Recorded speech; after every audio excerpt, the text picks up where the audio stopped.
going on, party people? Another random topic video for y'all. This is actually part one of the series called Riding the Bus, where I'm gonna give y'all my experiences riding the city bus, probably from high school to about senior year of college.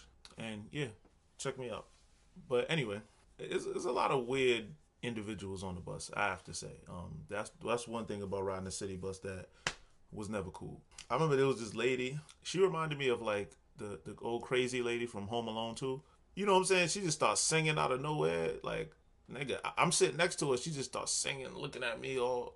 And I'm like, I don't know if she was fucking with me or she just was back crazy. Like, one of them ladies that lives with like a bunch of pigeons and shit. Like, like that's how I pictured her lifestyle is. Who knows? She might not have been crazy. She just might have been some lady who just didn't like sitting next to other people. So she started just, I'm going to just look at this, stare at him and sing. And I just got the fuck up and I just stood up. You know what I'm saying? Like a lot of people, a lot of people, when they get on the bus, they want to make sure they get a seat. Nobody wants to have to stand up and all that shit. The bus stops, you surging forward. The bus starts driving fast, you going back. I mean, that's just the worst, but I prefer that to sit next to her crazy ass. And I was like, I'm getting the fuck up. Like, I ain't fucking with all that type shit. I mean, we see other kind of weird people though. I don't know, but you just seen a lot of weird individuals on it. And, whether they was just staring at you or singing in my case, or just talking to you saying a bunch of craziness. I mean, you just like, this person probably belongs in like a mental hospital or something. Like, what are they doing here? They sitting here riding the bus with fucking me. That's what they doing. Like, that's some bullshit.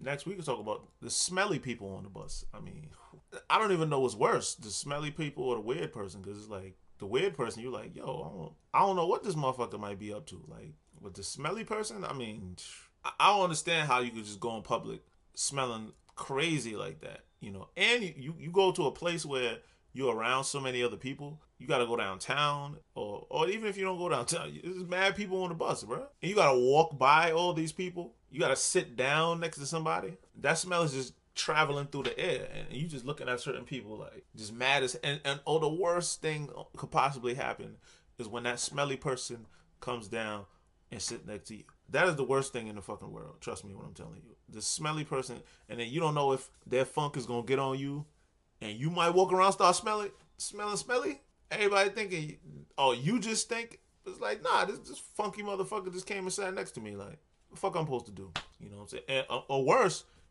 you don't even realize the smell got on you. And that shit is just the worst, man. Please, people, before you go out in public, bathe yourself, brush your teeth, deodorize, throw some fragrances on, if you know what I'm saying, something. All this flagrantness, motherfuckers walking outside acting like people ain't got noses, like, respect yourself and respect everybody, man. That's the all smelly individuals, man, for real. Go wash your ass, please. There was this blind guy. Well, when I went to Hope High School, right? When we used to get out of school, and it would be like a bus. There was a couple buses that was waiting for us to take us downtown and whatever. They wanted to get us the fuck out of there quick. It would always be this blind dude who would ride a bus, and this dude was just an asshole. Like, and he was just mad as hell that kids was on the bus, and we talking and we laughing and we joking and we being kids, like. And this dude sitting there, he acting like he the bus driver. He acting like he the fucking bus monitor, and we on a school bus. Like, you gotta follow the rules of RIPTA. The RIPTA rules. Like, I'm like, man, if you don't shut your blind ass up, man, like, why you trying to hear that shit, bro? You can't even see what's going on. Like, what you mean? All you do is hear all the chatter, and then you mad because of that? Like I know your ears is a little bit more sensitive to the sound than it would be if you had sight.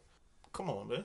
You know what I'm saying? This always had an attitude problem. I know it didn't have nothing to do with what we actually did, but just him just not liking having to ride the bus with all these kids. And we would fill up the whole bus. Like, so you gotta imagine, you sitting there at first, when it's not school time, you see people scattered all over the bus, right? School time, I mean, all the seats is getting filled up, and it's gonna be people all the way to the front, squeezing up in there, standing. They're standing all up in a row. So when you got up, you gotta go climb over all these different people. This man is blind.